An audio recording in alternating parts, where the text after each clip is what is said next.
Hello everyone, आप सभी का स्वागत है क्रिस्टल ऑल की इस ऑनलाइन लर्निंग प्लेटफॉर्म पे। तो जैसा कि हम बात कर रहे थे बीएचयू बीए के हिंदी के ऊपर, जिसमें पहले सेमेस्टर के जो भक्ति काव्य प्रश्न पत्र है या भक्ति काव्य जो है उसके ऊपर बात कर रहे थे।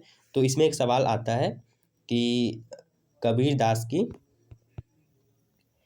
सामाजिक चेतना पर प्रकाश डाले। ठीक है, तो इसमें हम पहले क्या करेंगे कि पहले कबीर दास का एक बेसिक इंट्रोडक्शन छोटा सा दे देंगे कि निर्गुण भक्ति धारा के महान कवि कबीरदास का जन्म 1398 ईस्वी में काशी में हुआ था। कुछ विद्वानों का मानना है कि कबीर का जन्म एक कुंवारी ब्राह्मण के गर्भ से हुआ था, परंतु उसने लोकलाज के डर से कबीर का त्याग कर दिया। ठीक है, तब उसका पालन पोषण नीरू एवं नीमा नीमा नामक जुलाहे दंपत्ति ने किया। ये बेसिक इंट्रोडक्शन दे देंगे तो ये एक अच्छा इम्पैक्ट पड़ेगा जो चेक करने वाले होंगे उनके ऊपर।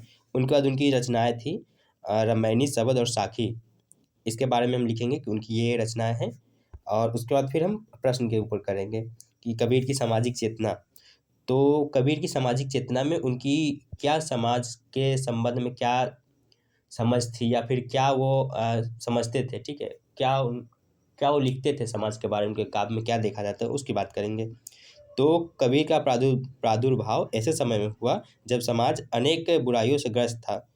ठीक है, तो कबीर ऐसे समय में आते हैं जिस समय समाज में अनेक बुराई थी, जहाँ छुआछूत, अंधविश्वास, रूढ़िवादिता, मिथ्याचार, पाखंड का बोलबाला था। हिंदू मुसलमान क्या थे कि आपस में लड़ रहे थे। धार्मिक पाखंड अपनी चरम सीमा पे थी। धार्मिक कर्मकांड जो थी वो अपने चरम सीमा पे थी। धर्म और धर्म के ठेकेदार स्वार्थ की रोटियां धार्मिक उन्माद के चूल्हे पर सेक रहे थे। ठीक है, धार्मिक कट्टरता और संकीर्णता के कारण समाज का संतुलन बिगड़ रहा था। तो क्या हो गया था कि लोग धर्म के प्रति एकदम कट्टर हो गए थे। और जैसा कि पहले बता चुके कि हिंदू मुसलमान में लड़ाई झगड़े वो लोग करते रहते थे। ठीक है, ये कुछ भूमिका है, मतलब ये परिचय एक तरह से कह सकते हैं। तो ये समाज में संतुलन बिगड़, कुरीतियों और कुप्रथाओं का बोलबाला था तथा सामाजिक विषमता बढ़ती जा रही थी। उस समय किसी ऐसे महात्मा या समाज सुधारक की आवश्यकता थी जो बिना किसी भेदभाव, ठीक है, भेदभाव के उन्हें फटकार सके और सदाचरण को उपदेश देकर सामाजिक समरसता स्थापित करे। कबीर ही इस आवश्यकता को पूर्ति करते थे। कबीर ने विभिन्न क्षेत्रों में समाज सुधार का अस्तुत्य प्रस्तुत किया है। उनके सामाजिक चेतना को निम्न शीर्षक द्वारा समझा जा सकता है। तो उन्होंने क्या किया है कि सबसे पहले राम रहीम की एकता का प्रतिपादन किया है। ठीक है, मतलब कि इन्होंने क्या किया कि हिंदू मुसलमान के बीच में जो पहले से चले आ रहे थे, संघर्ष हो रहे थे, उनके बीच में एकता स्थापित करने का प्रयास किया है। तो कबीर चाहते थे कि हिंदू मुसलमान प्रेम एवं भाईचारे की भावना से एक साथ मिलकर रहे। उन्होंने राम रहीम की एकता स्थापित करते हुए बताया है कि ईश्वर दो नहीं है। ठीक है, मतलब कि ईश्वर दो नहीं एक ही है। तो उसके बाद दूसरा आता है उनका, उन्होंने क्या किया है कि मूर्ति पूजा का विरोध किया है।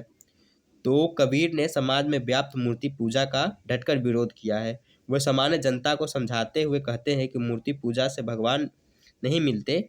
इससे इससे अच्छा तो घर के चक्की की पूजा की जाए, जो कम से कम मूर्ति पूजा जो है कि पत्थर से बनी होती है। मूर्ति सामान्यतः पत्थर से बनी होती है, तो पत्थर को अगर पूजा करते हैं तो उससे कुछ नहीं मिलता है।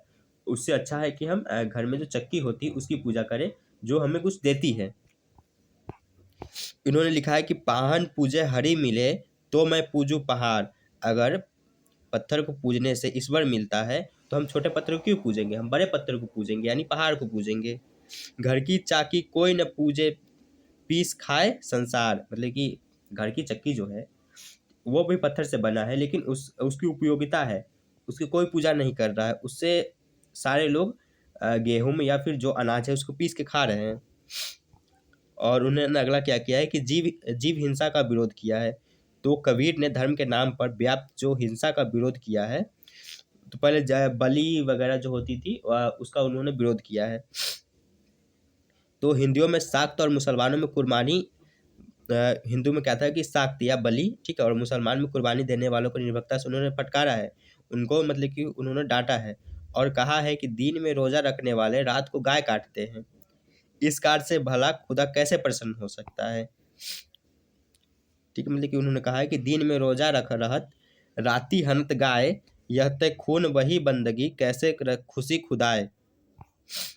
आप क्या करिए कि कुछ अगर लाइन याद आए तो लिखिएगा, तो वहाँ ज़्यादा अच्छा इम्पैक्ट पड़ता है। उसके बाद क्या किया है कि उन्होंने हिंदू मुस्लिम पाखंड का विरोध किया है। ठीक है, जो मूर्ति आडंबर है या मूर्ति पूजा है उसका विरोध किया है। तो कबीर ने हिंदू मुसलमान दोनों को फटकारा है इस संबंध में। वे एक और हिंदुओं के तीर्थाटन छापा तिलक का विरोध करते हैं और दूसरी ओर रोजा नमाज अनजान का भी विरोध करते हैं। वे कहते हैं कि माला फेरने से ईश्वर नहीं मिलता, वो मन की शुद्धि से ईश्वर मिलता है। उस संबंध में वो लिखते हैं, माला फेरत जुग गया, गया न मन का फेर, कर का मन का डारी के, मन का फेर। ठीक है, मुसलमान के संबंध में लिखते हैं कि मुसलमान की भक्ति पद्धति पर टिप्पणी करते हुए कबीर कहते हैं, कंकर पत्थर जोड़ी के मस्जिद लई बनाए, ता चढ़ी मुल्ला बाग दे का बहरा हुआ खुदाए।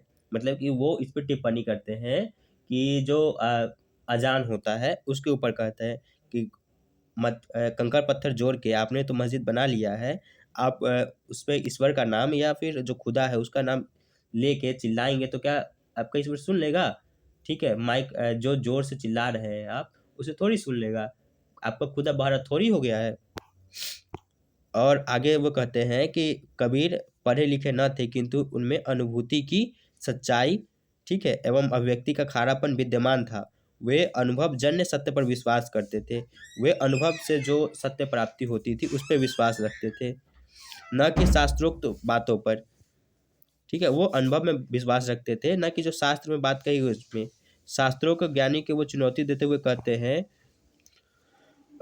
तू कहता कागज कागज लेखी, मैं कहता आखन देखी।